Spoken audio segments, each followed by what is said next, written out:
Androany 5 janoary 2024 dia nisy ny fihavirana sy dinika ny aran'Andriamatao nisy ny fahasalamam-bahoaka ny professeur Rakotovao Antrala Jean-Louis sy ireo talepatry ny fahasalamana roa amby roapolo manerana ny nosy.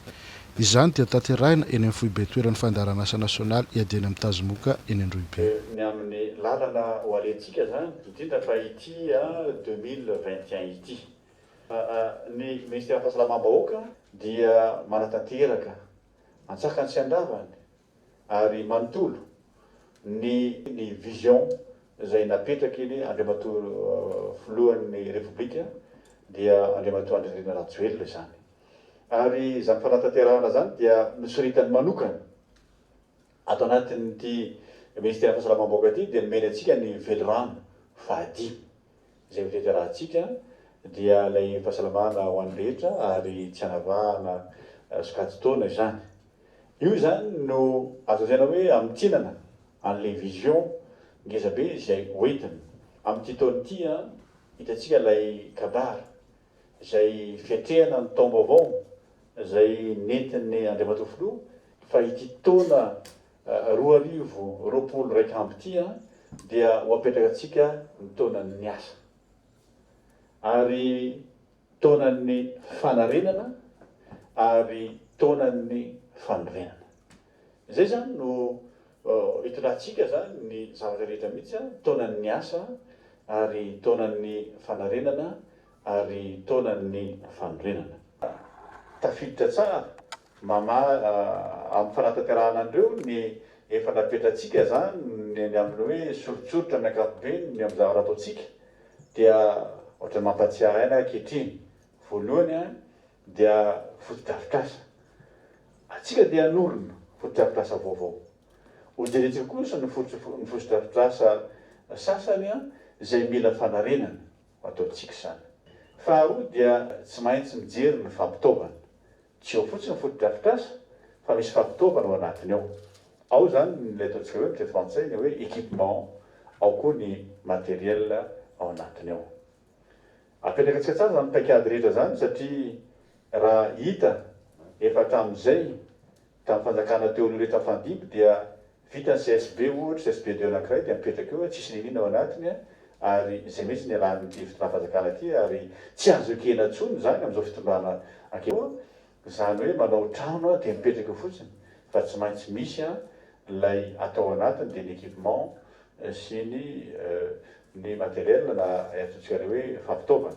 Ankoatran'izay moa zany dia fahatelo anatin'izay teboka raisitsika ankehitriny dia misy ilay olombelona atao anatiny ilay ressources humaines.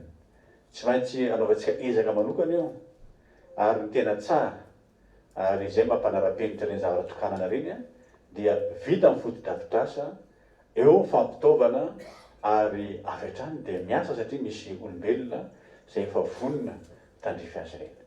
Fa manampy azy eo dia tsy vitan'izay fa rehefa tonga eo ilay olombelona dia misy tolotra atao ho amin'ireo izay misitraka an'izany ka ny tolotra dia hozintsika hoe ny tolotra antsika rehetra mihitsy na any amin'ny toeram-pitsaboana na amin'ny toerana fikarakarana ny antota-taratasy-mpanjakana rehetra dia tsy maintsy tolotra izay manaja ny maha-olona izany. Tsy hoe any amin'ny hôpitaly ihany na any amin'ny CSB 2 any na CSB 1 fa hatrany amin'ny toerana izay mifandraiky amin'ilay hoe mikirakira ny fahasalamana zany hoe na ny bureau DRS zany na ny bureau médecin inspecteur zany na ny bureau taleny hôpitaly zany naiza raha misy olona zany mitady tolotra amintsika dia tolotra manaja ny maha-olona avokoa no andehanantsika.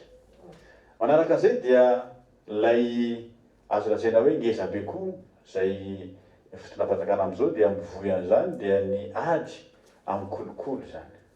Ary atsika dia efa nametraka mihitsy fa tolérance zéro ny ady amin'ny kolokolo. Ary hitanareo DRS fa efa misy fandraisana andraikitra maro samihafa izay atao amin'ny kolokolo na iza angataka hoe sao dia mafy zany, tsy mafy mihitsy fa ny vahoaka malagasy efa mikaikikaiky mihitsy amin'ny kolokolo.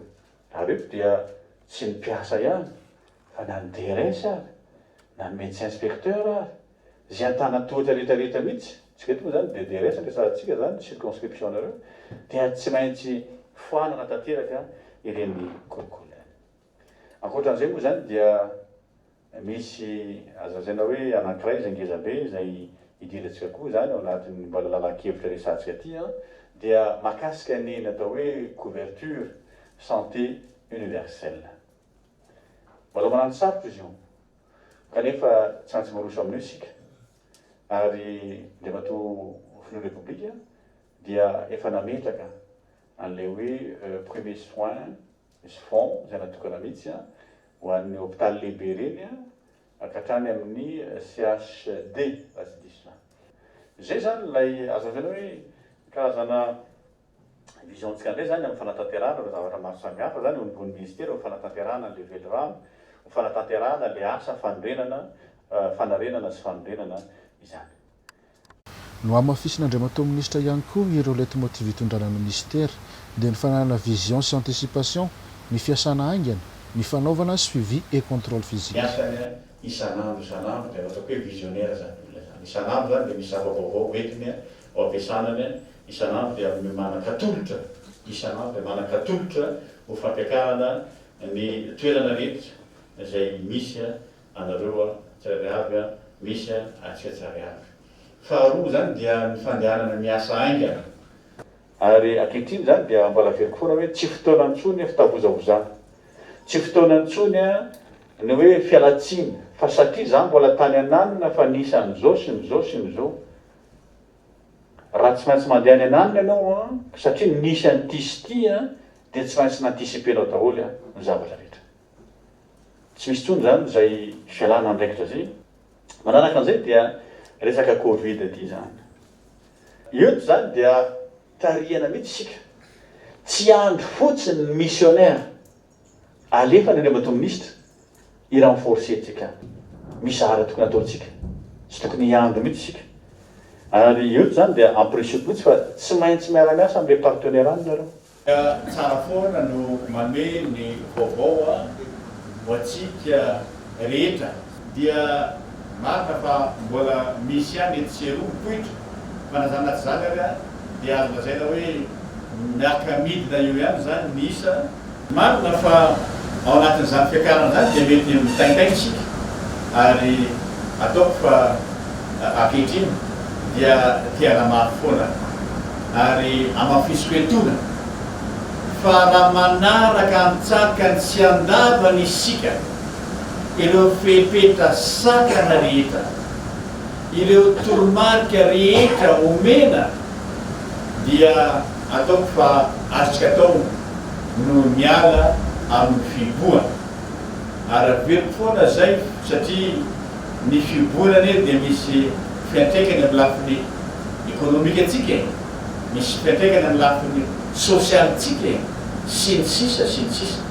Ka izay atao amin'ny ministera fahasalamam-bahoaka dia manaraka ny torolanana, ny fitondrana manokana anty coronavirus ity izay avy amin'ireo lehibetsika dia ny fitondram-panjakana zany ankehitriny izay tarihin'ny Filoha, ao koa ny Premier Ministre izay milaza ny paikady atao fa amafisiko foana ilay hoe ny fialantsika amin'ny fiboana dia ny fanarahantsika antsakany sy andavany ireo fepetra sakana rehetra izay mareo vetivety foana zany le izy ao ny fanaovantsika ary vava-orona fanajantsika ny elanelana remetatra, ao koa ilay fanasana tanana matetika amin'ny savony na ny fampiasantsika n'ilay ataontsika hoe gel désinfectant sy ny sisa sy ny sisa.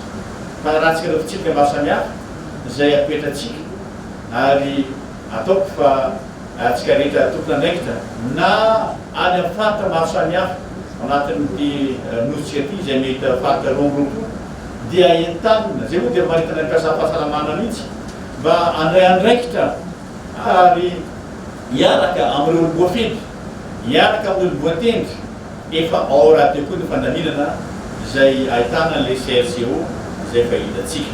Anisany namafisina teto zany ilay fanarahana ataony taleparitra rehetra amin'ny antsipiriany mihitsy ny amin'ity fifehezana ny Covid ity zany. Mba ny vokatra azotsika zany dia mba tazonitsika tsara ary eto dia tsy ny talipahaka ihany ny tamiko amin'izany fa nareo médecin inspecteur dia tokony andray an-tanana tsy misy pepetra ny amin'ity ady atao amin'ny coronavirus ity.